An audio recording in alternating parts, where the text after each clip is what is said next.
Good morning class, welcome your business studies video. Business studies के अंदर हम लोग हमारा सेकंड चैप्टर कर रहे थे, that is principles of management. Principles of management पे मैंने आप लोगों को प्रिंसिपल्स ऑफ मैनेजमेंट के कुछ बेसिक बताया अपनी फर्स्ट वीडियो में। सेकेंड वीडियो में हम लोगों ने देखे हमारे हेनरी फ्योल की डिटेल और दूसरी चीज उसके उनके बताए हुए 5 प्रिंसिपल्स, एम आई राइट। अब उसके बाद हम लोग हमारे आगे के प्रिंसिपल्स पढ़ते हैं, जो 14 प्रिंसिपल्स हेनरी फ्योल जी ने बताए थे, उनमें से बाकी का 6th प्रिंसिपल हम लोग इस वीडियो के अंदर आगे कंटिन्यू कर रहे हैं क्लास।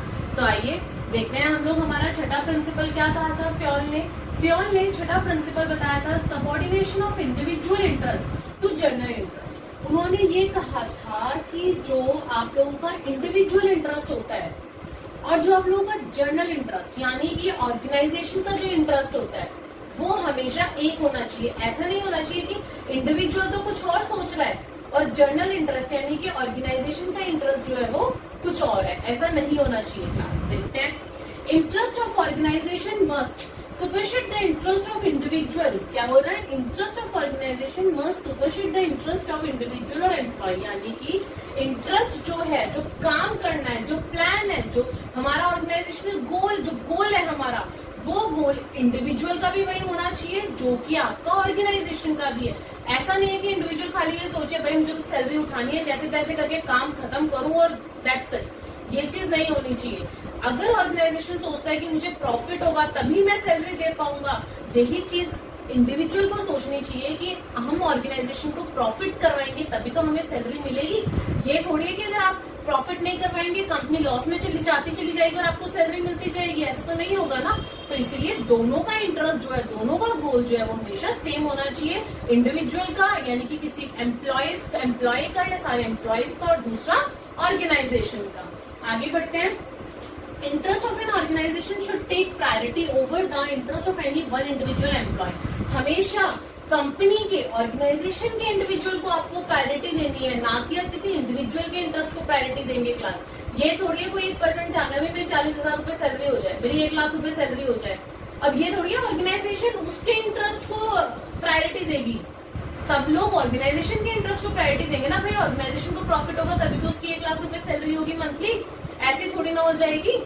तो इसीलिए पहली प्रायोरिटी हमेशा ऑर्गेनाइजेशन की होती है, ऑर्गेनाइजेशन के इंटरेस्ट की होती है, और उसके बाद प्रायोरिटी किसी इंडिविजुअल की देखी जाती है। एग्जाम्पल देखिए क्लास, मैनेजर है, उसको रॉ मटेरियल खरीदना था। एग्जाम्पल देखना, एक मैनेजर है, उसको रॉ मटेरियल परचेज करना था। अब एक अच्छा मैनेजर यानी कि अगर वो इस प्रिंसिपल को फॉलो करेगा ना, तो वो पता है क्या करेगा, पहले पूरे मार्केट को देखेगा कौन सबसे अच्छा क्वालिटी का दे रहा है, रॉ मटेरियल जो है सस्ता दे रहा है। ये नहीं कि मान लो कि महंगा भी है और घटिया क्वालिटी भी है और वो उसका रिलेटिव है, जो घटिया क्वालिटी और महंगा दे रहा है वो उसका रिलेटिव है। तो ऐसा नहीं है कि मैनेजर जाके क्या करेगा, अपने रिलेटिव को कहेगा भाई दे दे तू प्रॉफिट कमा, हमारी कंपनी तो लेती रहती है, हमारी कंपनी बहुत प्रॉफिट अर्न करती है, तू कमा ले, तेरी टर्न है। ऐसा नहीं होना चाहिए। एग्जाम्पल में यही बोल रहा है कि अगर मैनेजर है उसको रॉ मटेरियल बाय करना है तो वो पहले कंपेयर करेगा प्राइसेस को, उसके बाद वो ऑर्डर देगा। जो सस्ता और बढ़िया माल देगा, जो सस्ता और बढ़िया रॉ मटेरियल देगा,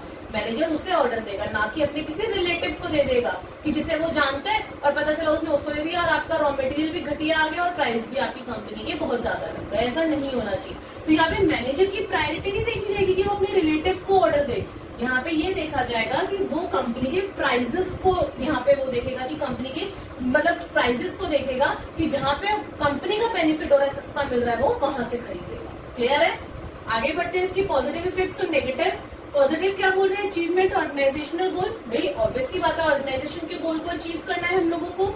दूसरा, coordination between individual and organisational goal. इसके अंदर कोऑर्डिनेशन बनाना पड़ता है क्लासेस प्रिंसिपल के अंदर, कि जो एक ऑर्गेनाइजेशन का गोल है ना, वही इंडिविजुअल को अपनाना पड़ता है कि हाँ भाई ऑर्गेनाइजेशन का जो गोल है, जितना प्रॉफिट ऑर्गेनाइजेशन चाहती है, हमें भी उसकी हेल्प करके उतना प्रॉफिट उसे अर्न करवाना है। क्लियर है?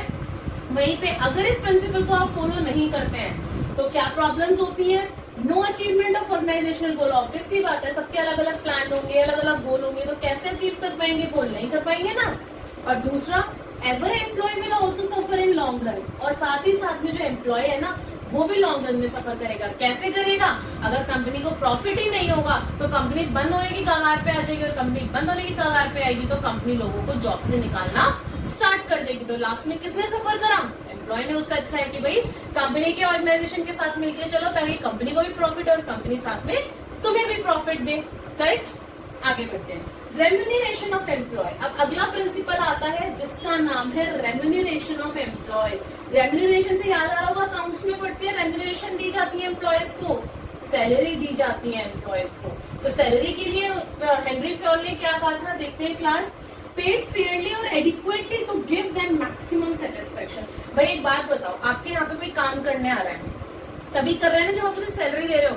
अगर आप उसे पेड तो कर रहे हो 10,000 रुपए, काम निकलवा रहे हो 40,000 रुपए का, क्या वो मन से काम करेगा? नहीं करेगा। तो हमेशा याद रखो, अगर आप अपने एम्प्लॉय को बिल्कुल फेयर और एडिक्वेट सैलरी देते हो ना, रेम्यूनरेशन देते हो, तो वो काम भी उतना ही खुश होके करता है। जितना आप उसे पैसा देते हैं उतना खुश होके वो काम करेगा, और जितना खुश होके एम्प्लॉय काम करेगा, आपको ऑर्गेनाइजेशन को उतना ज्यादा प्रॉफिट होगा। क्लास इसके अंदर वो यही कह रहा है। आगे, ऑर्गेनाइजेशन को जब प्रॉफिट होता है ना, क्लास एग्जांपल के तौर पे बता रही हूँ, जब ऑर्गेनाइजेशन को प्रॉफिट होता है, ऑर्गेनाइजेशन क्या करती है, शेयर होल्डर्स को पार्ट देती है। उसका पार्ट किसको देती है? शेयर होल्डर्स को, कि भाई प्रॉफिट हुआ है, इस बार शेयर होल्डर्स ज्यादा पैसा लेंगे।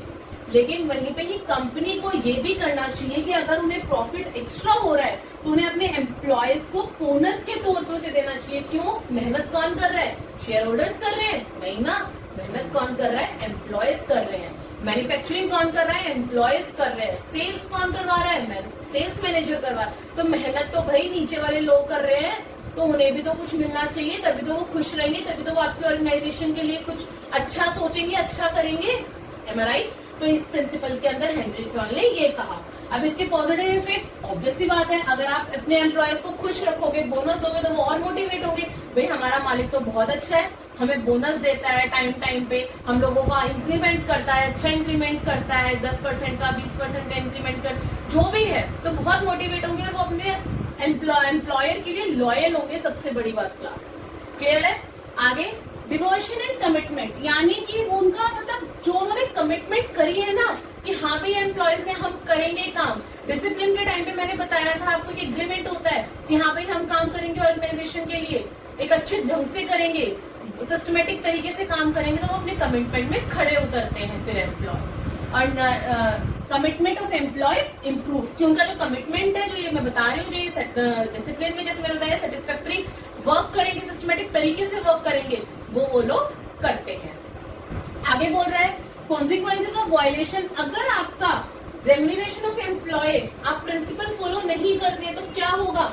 सबसे पहला, आपके टर्नओवर ऑफ एम्प्लॉय के अंदर इंक्रीज हो जाएगा। अब आप लोग, मैंने बताया ना, 10,000 रुपए दे रहे हैं, काम निकलवा रहे हैं 40,000 का, क्यों कोई काम आपके यहाँ करेगा? उसे पता है आपके पास इतना प्रॉफिट हो रहा है, आप हर साल मतलब या मान लो कि 10 लाख या 20 लाख का प्रॉफिट अर्न करते हो हर साल, फिर भी आप अपने एम्प्लॉयज को पैसा नहीं देते हो, ना बोनस देते हो, ना उनको इंक्रीमेंट करते हो, कुछ नहीं करते हो, और उनसे सिर्फ काम निकलवाए जा रहे हो, तो क्या होगा भाई? वो तो जॉब छोड़ के जाएगा ना। वो क्यों रुकेगा आपके पास जब वो मेहनत भी कर रहा है और आप उसे पैसा भी नहीं दे रहे? तो उससे क्या होता है, हम लोगों की जो एम्प्लॉय टर्नओवर होता है ना क्लास, ये आप लोग अकाउंट्स में पढ़ते हैं, तो वो आपका इंक्रीज होता चला जाता है और वो कंपनी के लिए अच्छा नहीं होता है, कंपनी के अकाउंट सेक्शंस के लिए अच्छा नहीं होता है। नेक्स्ट है dissatisfaction and demotivation of employ. अब क्या होगा? जब पैसा नहीं मिलेगा, वो सिर्फ काम करता रहेगा, यार ये कंपनी तो कुछ भी नहीं है, कुछ नहीं देती, तो डीमोटिवेट हो जाता है। हम क्यों करें इस कंपनी के लिए काम, जब ये कंपनी हमारे लिए कुछ नहीं कर सकती? तो इससे क्या होता है? डीमोटिवेट होता है एम्प्लॉय और वो काम छोड़ देता है और फिर जॉब छोड़ के चला जाता है। ये होता है। आगे बढ़ते हैं। ये हमने 2 प्रिंसिपल्स और देख लिए, 6th और 7th। 8th प्रिंसिपल का नाम है क्लास सेंट्रलाइजेशन एंड डिसेंट्रलाइजेशन। अभी सेंट्रलाइजेशन और डिसेंट्रलाइजेशन क्या होता है, इसमें भी आप लोग कंफ्यूज हो जा रहे होंगे, जैसे यूनिटी ऑफ कमांड और यूनिटी ऑफ डायरेक्शन में हुए होंगे। तो देखिए बहुत ईजी है, कोई डिफिकल्ट नहीं है, ध्यान से देखना कि सेंट्रलाइजेशन एंड डिसेंट्रलाइजेशन के अंदर क्या होता है। सेंट्रलाइजेशन का मतलब होता है पावर इन फ्यू हैंड्स, यानी कि अथॉरिटी जो होती है ना, वो बहुत कम लोगों के पास होती है, सबको नहीं बांटी जाती। वहीं पे ही डिसेंट्रलाइजेशन के अंदर इस पावर का, इस अथॉरिटी का डिस्ट्रीब्यूशन कर दिया जाता है। अब मान लो एक बहुत बड़ी कंपनी है, रिलायंस की मैं बात करती हूँ, क्या रिलायंस के अंदर ऐसा हो सकता है कि जो हमारा टॉप लेवल है, जो सीईओ है, वो अपने पास सारी अथॉरिटी रखे और वही सोचे कि भाई मैं ही सबको देखूंगा, मैं ही सब कुछ करूंगा, सारी चीजें करूंगा? ऐसा हो सकता है? नहीं ना, उसको पावर बांटनी पड़ेगी ना, अथॉरिटी देनी पड़ेगी अपने से नीचे लेवल के लोगों को, तभी तो काम चलेगा। आप हर चीज वो तो नहीं देख सकता ना, जो सीईओ है आपकी रिलायंस कंपनी का नहीं कर सकता ना। सो आइए, पहला बोल रहा है company must be both centralised and decentralised depending upon the nature and size of the company. अभी डिपेंड करता है कि कंपनी का नेचर और साइज क्या है। जैसे भी मैंने बताया, अगर स्मॉल ऑर्गेनाइजेशन है तो सेंट्रलाइजेशन चल सकता है कि हाँ भाई स्मॉल ऑर्गेनाइजेशन है, लेकिन अगर लार्ज ऑर्गेनाइजेशन है, बड़ी ऑर्गेनाइजेशन है, तो सेंट्रलाइजेशन नहीं चल सकता। उसमें आपको अपनी पावर्स को, अपनी अथॉरिटी को डिवाइड करना ही पड़ेगा ना चाहते हुए। क्लियर है? ताकि आपकी कंपनी जो है वो अच्छे से चल सके।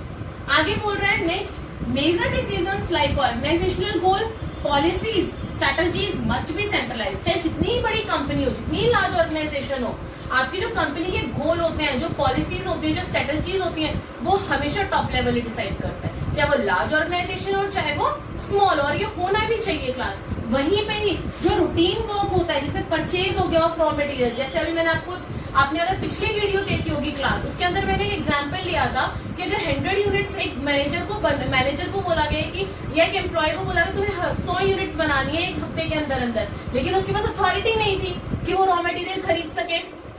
सॉरी, उसको 100 यूनिट्स बनानी थी एक हफ्ते के अंदर, लेकिन उसके पास ये पावर नहीं थी, अथॉरिटी नहीं थी कि वो जो है रॉ मटेरियल परचेज कर सके। तो वो कैसे बनाएगा क्लास? और रॉ मटेरियल कंपनी में, फैक्ट्री में था नहीं, अब कैसे बनाएगा? होगी ना प्रॉब्लम। तो जो इस तरीके के रूटीन वर्क होते हैं ना, परचेज ऑफ रॉ मटेरियल हो गया आपका, फिक्सिंग ऑफ वर्कर्स, इनको डिसेंट्रलाइज करना चाहिए हमेशा, ताकि आपका जो रूटीन वर्क है उसमें कोई प्रॉब्लम ना आए और आपकी कंपनी इजीली रन कर सके। आगे देखिए, इसके पॉजिटिव और नेगेटिव इम्पैक्ट क्या कह रहे हैं क्लास? पॉजिटिव इम्पैक्ट में कह रहे हैं fast decision at operational level, strict control by top level. यानी कि वो ये बोल रहे हैं कि फास्ट डिसीजन हो जाते हैं। अब देखो, जैसे अभी मैंने एग्जांपल लिया, उसको 100 यूनिट्स बनानी थी एक हफ्ते में, अगर उसके पास पावर होती तो वो बना के दे देता, हो गया ना जल्दी से डिसीजन। लेकिन अगर उसके पास अथॉरिटी नहीं थी तो वो कहाँ से बनाएगा? डिले हो गया ना काम में। तो इसीलिए कहा जाता है कि जहां पे जरूरत है वहां पे हमें डिसेंट्रलाइज करना चाहिए अपनी कंपनी को।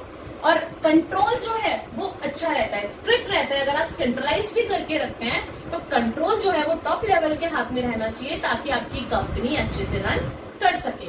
नेक्स्ट बोल रहा है consequences of violation of this principle. अब कॉन्सिक्वेंसेस क्या है इस प्रिंसिपल की क्लास? पहला, complete centralisation will result in delay in decision. अगर पूरे में सेंट्रलाइजेशन ही रहेगा, लार्ज ऑर्गेनाइजेशन में भी सेंट्रलाइजेशन है, अब इसी एग्जांपल में 100 यूनिट्स बनानी थी, उसे नहीं बना पाए एक हफ्ते में, उसके पास पावर नहीं थी क्योंकि सेंट्रलाइज आपकी ऑर्गेनाइजेशन थी, तो क्या हो गया? डिले हो गया ना काम में, रिजल्ट में डिले हो गया। और आगे कंप्लीट डिसेंट्रलाइजेशन भी नहीं होना चाहिए क्लास, कि आपने इतनी डिसेंट्रलाइजेशन दे दी कि उसने अपनी अथॉरिटी क्या मिसयूज कर लिया, उसने रिसोर्सेज को वेस्ट कर दिया। तो इतनी भी अथॉरिटी मत दो, इतना भी डिसेंट्रलाइज मत करो कि वो बिल्कुल मिसयूज कर दे अथॉरिटी का आपके एम्प्लॉयज, और इतना भी उसको सेंट्रलाइज मत करके रखो कि वो काम ना कर पाए। दोनों को हमेशा इक्वल लेके चलना चाहिए। क्लियर है? तो तीनों प्रिंसिपल, सबऑर्डिनेशन वाला, रेम्यूनरेशन और सेंट्रलाइजेशन एंड डिसेंट्रलाइजेशन, तीनों क्लियर हो गए। अब हम लोग आगे के प्रिंसिपल्स देखते हैं। हमारे next principle number 9। Yes class, अभी हम लोगों ने हमारे 3 प्रिंसिपल्स और देखे, अब बाकी के 3 प्रिंसिपल्स देखते हैं हम लोग कि 3 प्रिंसिपल्स और आगे के क्या कह रहे हैं। प्रिंसिपल नंबर 9 पे थे हम लोग। अभी तक हम लोग हमारे 8 प्रिंसिपल्स देख चुके हैं, 5 प्रिंसिपल्स पिछले वीडियो में, बाकी के 3 प्रिंसिपल्स अभी पहले देखे, अब आगे के 3 देखते हैं। Principle number 9, principle of scalar chain. अभी स्केलर चेन क्या होती है? चेन तो सुनी होगी ना, चेन एक एक करके अपर लेवल और फिर एक एक करके नीचे लोअर लेवल, इस तरीके से चेन बनती है ना। तो उसी तरीके से ऑर्गेनाइजेशन में स्केलर चेन होती है। क्या होती है आइए समझते हैं क्लास। लाइन ऑफ अथॉरिटी और chain of superior from highest to lower rank, top level, middle level, lower level और आपका नीचे सुपरवाइजरी। ये क्या है? ये हाईएस्ट टू लोअर रैंक है ना, ये आपकी स्केलर चेन बन रही है। फियोल ने क्या कहा? Fayol insist information must pass through every key of this chain, no skipping of any one key should be allowed. कोई भी की स्किप नहीं होनी चाहिए। कैसे? इस लाइन का मतलब मैं इस डायग्राम से समझाती हूँ, ध्यान से समझना। देखो आपका ये जो ए है ना, ये तो है सीईओ, ठीक है। इसके नीचे 2 लोग हैं, बी और एफ, उनके नीचे 2 है सी और जी, उनके नीचे 2 है डी और एच, फिर 2 है ई और आई, ठीक है। इस तरीके से आपकी स्केलर चेन जा रही है क्लास, हाईएस्ट टू लोएस्ट। अब यहाँ पे वो ये कह रहे हैं अगर डी को कम्युनिकेट करना है एच से, अगर डी एम्प्लॉय को एच एम्प्लॉय से कम्युनिकेट करना है तो पता है कैसे करेगा? स्केलर चेन किससे बोलते हैं? डी पहले सी को बताएगा, सी बी को बताएगा, बी ए को बताएगा, फिर ए एफ को बताएगा, एफ जी को बताएगा और जी एच को बताएगा। ये होती है स्केलर चेन क्लास।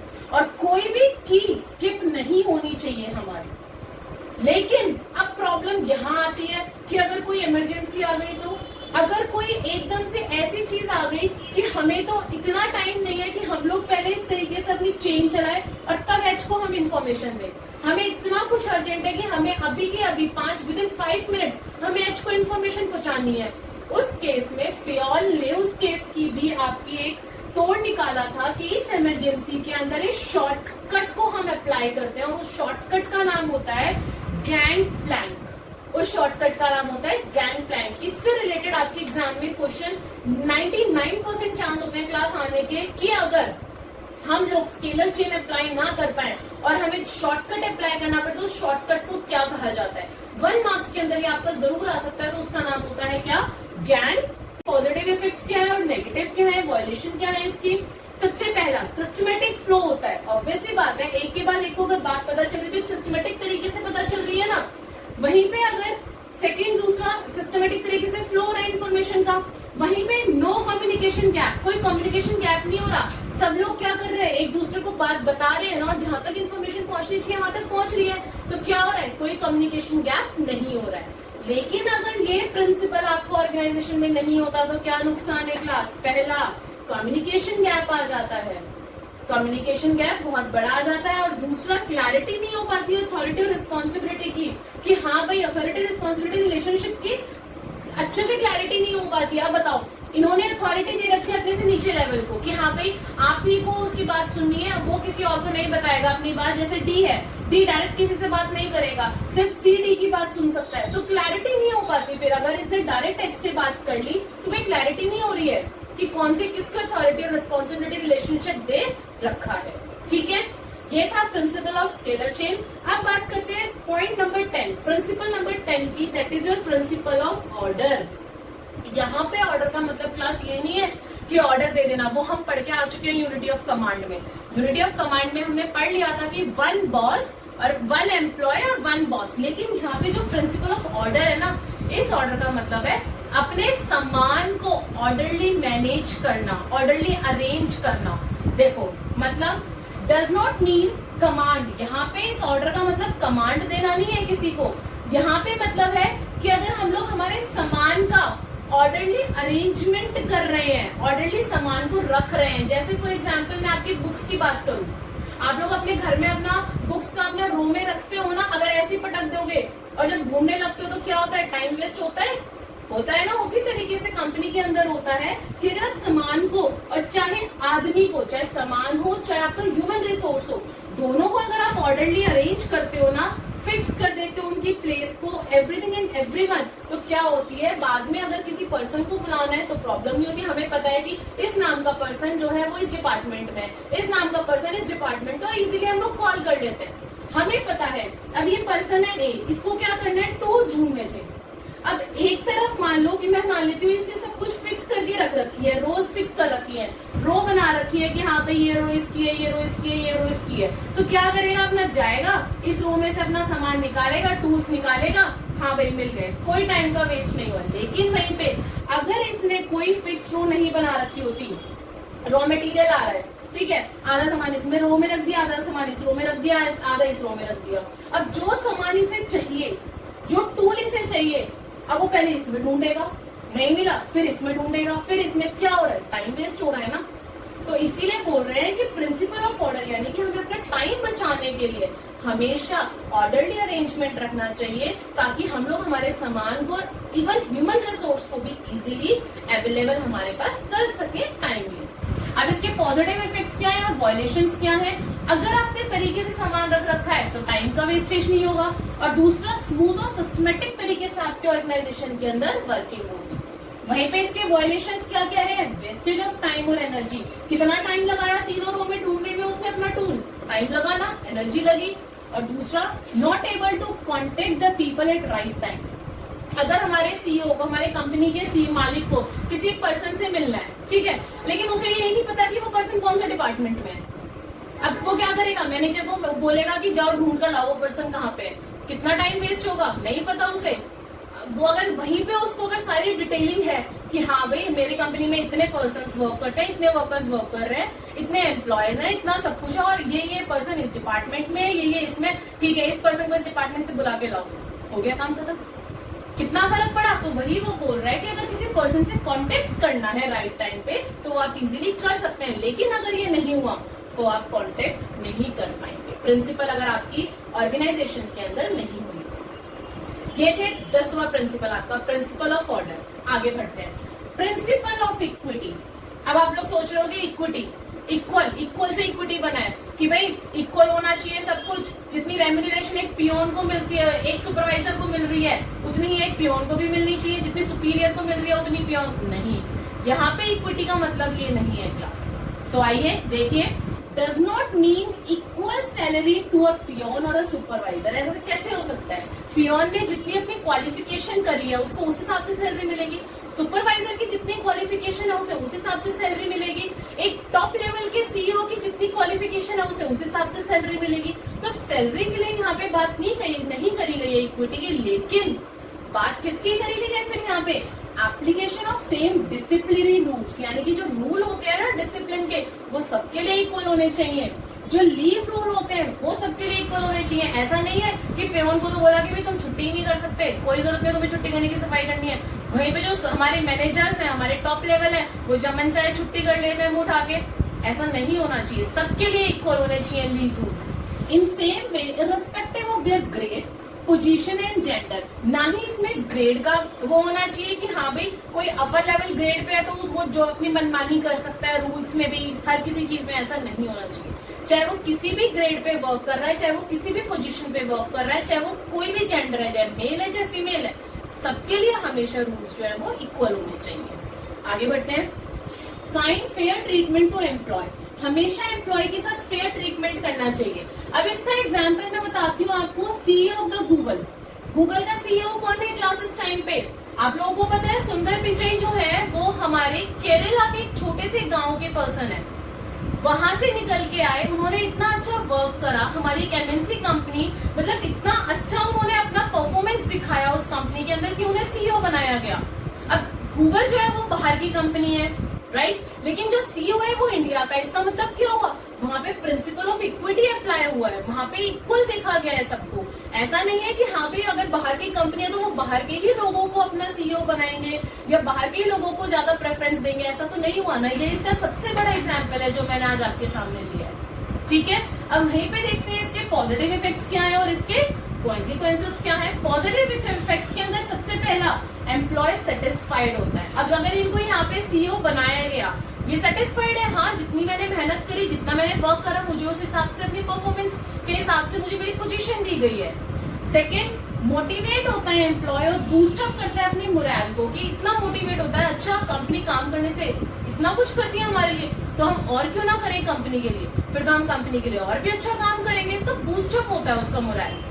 नेक्स्ट क्या है? कॉन्सिक्वेंसेस, डिससैटिस्फैक्शन इन एम्प्लॉय। अगर आप उसे अगर डिस्क्रिमिनेशन करते हैं ना, इक्विटी नहीं करते हैं, आप इक्वल नहीं लेके चलते हैं, तो डिससैटिस्फैक्शन होती है, वो जॉब छोड़ के जाने लगता है। एक पर्सन है, उसको तो आप इतना चढ़ा रहे हो, चाहे वो छुट्टियां कर रहा है, कुछ भी कर रहा है, उसको आप इतना ज्यादा चढ़ा रहे हो कि हर चीज उससे डिस्कस कर रहे हो, सारी चीजों से बता रहे हो अपनी कंपनी की, सब कुछ कर, लेकिन वहीं पे दूसरा पर्सन है वो इतनी मेहनत कर रहा है, मेहनत करके भी आप उसको ना बोनस दे रहे हो, ना इंक्रीमेंट कर रहे हो, कुछ भी नहीं कर रहे हो, तो वो क्यों रुकेगा आपकी कंपनी में?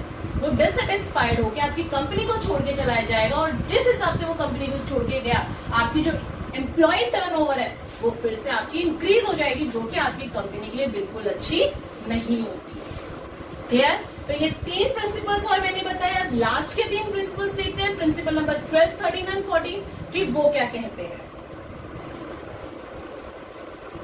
यस क्लास, अब हम लोग हमारे अगले प्रिंसिपल पे चलते हैं। Principle number 12, that is your stability of tenure of personal. Tenure नाम से कुछ समझ में आ रहा होगा। पर्सनल का मतलब होता है एम्प्लॉय, और टेन्योर यानी कि उसका वो कितने टाइम तक वो काम कर रहा है, उसका टेन्योर क्या है, कितने साल उसने काम करा, उसकी स्टेबिलिटी कितनी है कंपनी के अंदर क्लास, सबसे बड़ी बात। तो देखते हैं आगे इसमें क्या बोल रहे हैं।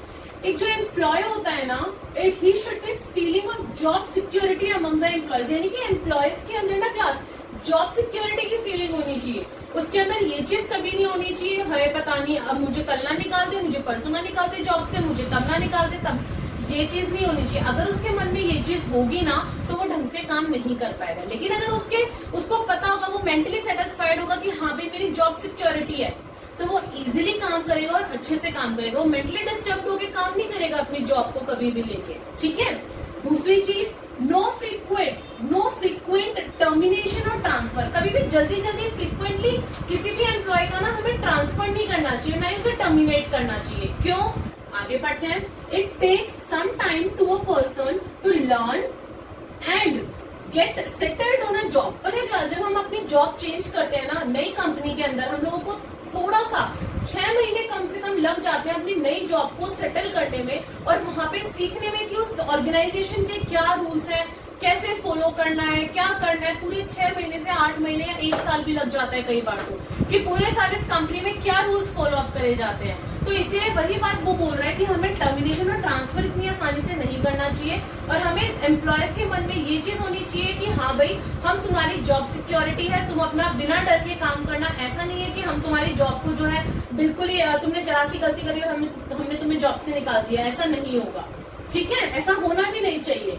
इससे वेस्टेज ऑफ रिसोर्सेज भी होता है। वेस्टेज ऑफ रिसोर्सेज कैसे होता है, आपने अपनी कंपनीज में 10 एम्प्लॉयज रखे थे इसी साल, आपने देखा छोटी मोटी गलतियां करता है, हर कोई करता है क्लास। अगर उन्होंने एम्प्लॉयज ने छोटी मोटी गलती कर दी, आपने उन्हें निकाल दिया अगले साल, फिर आपने नए एम्प्लॉयज, अगर आप नए एम्प्लॉयज को रखेंगे तो क्या करना पड़ेगा भाई, कहीं तो आप अपनी एडवर्टाइजमेंट डालोगे कि हमारी कंपनी में क्या कहते हैं प्लेसमेंट हो रही है, हमारी कंपनी में आइए जॉब करिए, चाहे न्यूज़पेपर में दोगे, कहीं तो मीडिया में डालोगे ना।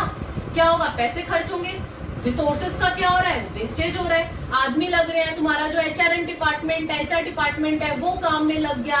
हाँ भाई अब हाँ कोई आ रहा है, अब उसको देखो, उसको काम सिखाओ, नया एम्प्लॉय आ रहा है, कितने ज्यादा टाइम वेस्ट हो रहा है, रिसोर्सेज वेस्ट हो रहा है ना। तो वही चीज वो यहाँ पे कह रहे हैं, wastage of resources. Employ will not be able to contribute his best for organisation. अगर उसके दिमाग में ये चीज रहेगी ना कि मुझे तो कभी भी जॉब से निकाल सकते हैं, तो वो कभी भी ढंग से काम नहीं कर पाएगा अपनी ऑर्गेनाइजेशन के लिए। क्लियर, आगे बढ़ते हैं। अब जैसे यहाँ पे मैंने लिखा कि एक ए पर्सन है, ठीक है। अब इसने क्या करा, 20 एम्प्लॉयज को रिक्रूट करा। रिक्रूट करने के बाद उसको कम से कम 1 साल लग गया उन एम्प्लॉयज को फेमिलियर करने में और जॉब्स के साथ मतलब उन्हें बताने में। उन 20 एम्प्लॉयज को 1 साल लग गया बताने में कि भाई तुम्हारा काम क्या है और contribute their best for realisation of goal. और एम्प्लॉयज को सीखने में 1 साल लग गया और 1 साल आपका लग जाता है क्लास। अगर आप कहीं पे भी जॉब के लिए जाते हैं ना, तो मिनिमम ये लगा लो कि 1 साल तो आपको लगता ही है उस जॉब के अंदर सेटल डाउन होने में, वहां के रूल्स सब कुछ जानने में, फॉलो करने में और वहां का ऑर्गेनाइजेशन का गोल जानने में कि इस ऑर्गेनाइजेशन का गोल क्या है। एटलीस्ट समझ में आई बात। तो वही चीज यहाँ पे ये एग्जाम्पल के अंदर बता रहा है। अब इसके पॉजिटिव और नेगेटिव हम लोग वॉल्यूशंस देख लेते हैं क्लास। सबसे पहले पॉजिटिव इफेक्ट्स क्या है, it improves efficiency level of employ. अगर स्टेबिलिटी रहती है ना, अगर हमारा एम्प्लॉय स्टेबल है हमारी ऑर्गेनाइजेशन के अंदर, सबसे पहली बात कि उसकी एफिशिएंसी लेवल इंप्रूव होता है। दूसरी बात, वो लॉयल रहता है अपनी ऑर्गेनाइजेशन के साथ, अपने एम्प्लॉयर के साथ। तीसरी चीज, no waste of time, no wastage of time and resources. बार बार आपको एडवर्टाइजमेंट देके ना अपने HR डिपार्टमेंट को बार बार तंग करने की जरूरत नहीं है कि हाँ भाई अब नया एम्प्लॉय, अब एडवर्टाइजमेंट दो, अब ये करो, अब तो टाइम और रिसोर्सेज का वेस्टेज नहीं होता है। लेकिन अगर आपने ये प्रिंसिपल फॉलो नहीं किया अपनी ऑर्गेनाइजेशन के अंदर, तो क्या होगा, सबसे पहला वेस्टेज ऑफ रिसोर्सेज होगा। भाई न्यू जॉब लर्न करने में टाइम लगेगा, फ्रस्ट्रेशन और डिससेटिस्फेक्शन रहेगी एम्प्लॉय के माइंड पे, वो कभी भी ढंग से काम नहीं कर पाएगा, फ्रस्ट्रेशन में हमेशा गलत काम करेगा। और next, increase turnover of employ, यानी कि आपका वही एम्प्लॉय टर्नओवर जो है वो इंक्रीज होगा और वो इंक्रीज होगा तो वो आपकी कंपनी के लिए गलत होता है। ठीक है, ये था आपका स्टेबिलिटी ऑफ टर्नओवर। हमेशा स्टेबिलिटी रहनी चाहिए क्लास आपकी कंपनी के अंदर आपके एम्प्लॉय की। ठीक है, नेक्स्ट है सेकेंड लास्ट, इनिशिएटिव। इनिशिएटिव नाम से पता चल रहा होगा, किसी को इनिशिएटिव देना, किसी से मतलब उसको बताना कि तुम कितने इंपॉर्टेंट हो हमारी कंपनी के लिए। अपने एम्प्लॉयज को सबसे पहले इनिशिएटिव देना। अगर कोई भी आपको प्लान बनाना है तो अपने एम्प्लॉयज को इनिशिएट करो कि हाँ भाई आप लोग क्या चाहते हो, हम लोग ये डिसीजन लेना चाहते हैं, हम लोग ये नया प्लान लाना चाहते हैं, क्या आप लोगों के लिए सही है? क्यों? क्योंकि काम तो एम्प्लॉय को करना है ना क्लास। काम कोई टॉप लेवल थोड़ी ना करेगा, मैन्युफैक्चरिंग टॉप लेवल थोड़ी ना करेगा। टेक्नोलॉजी के बारे में अगर बताना है, पूछना है, तो एम्प्लॉय से पूछा जाए, उन्हें इनिशिएट करा जाए कि वो क्या चाहते हैं।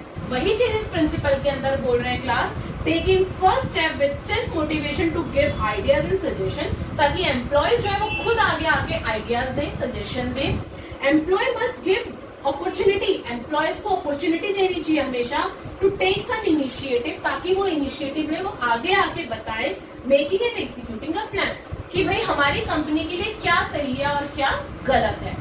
आगे, welcome the suggestion and ideas of employ, और हमेशा ऐसा नहीं कि भाई एम्प्लॉय हमेशा गलत ही बताएगा।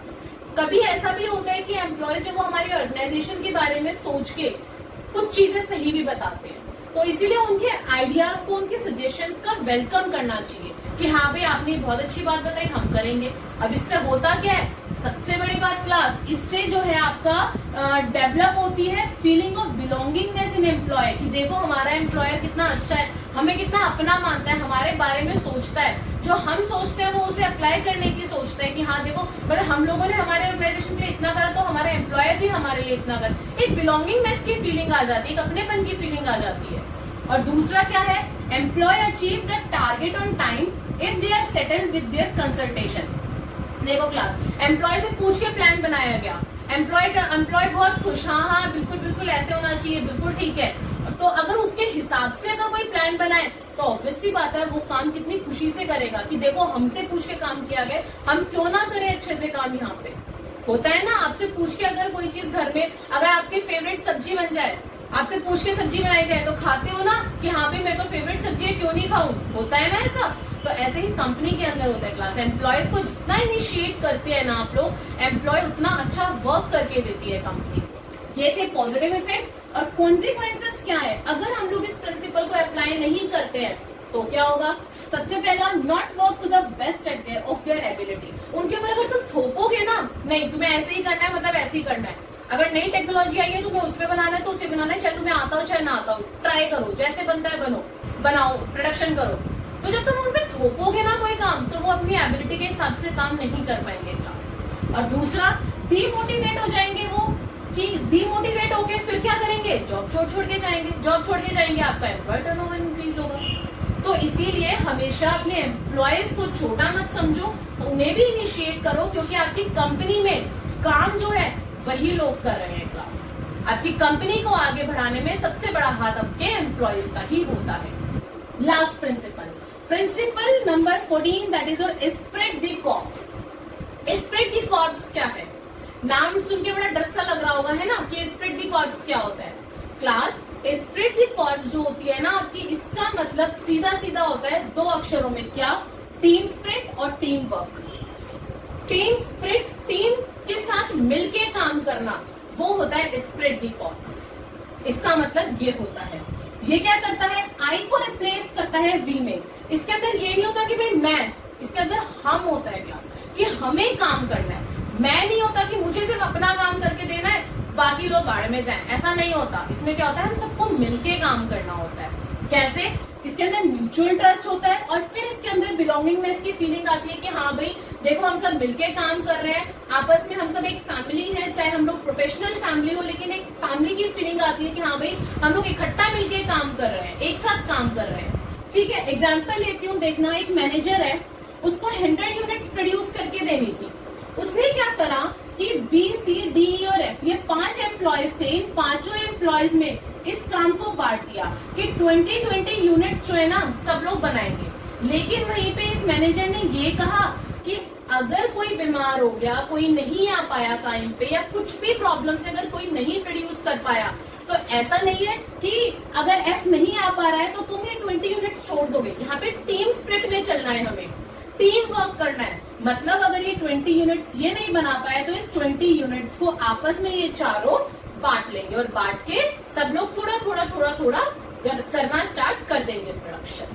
ठीक है, तो ये होती है टीम स्पिरिट, इसे कहते हैं टीम स्पिरिट और टीम वर्क। अब इसके पॉजिटिव इफेक्ट्स क्या है और कॉन्सिक्वेंसेस क्या है वॉयलेशन के, देखते हैं। सबसे पहला, इट डेवलप्स टीम स्पिरिट। इसके अंदर आपकी टीम स्पिरिट बनती है, सब लोग मिलजुल के काम करते हैं। अचीवमेंट ऑफ ग्रुप गोल, इसके अंदर देखो, अब अगर इंडिविजुअलिज्म होता तो खाली 80 हम लोग यूनिट्स बना पाते, लेकिन हमारे पास टीम स्पिरिट थी, तो ऑर्गेनाइजेशनल यानी कि आपका ग्रुप का जो था 100 यूनिट्स का जो आपका गोल था वो अचीव कराया आपने, ना कि सिर्फ 80 यूनिट्स का करा।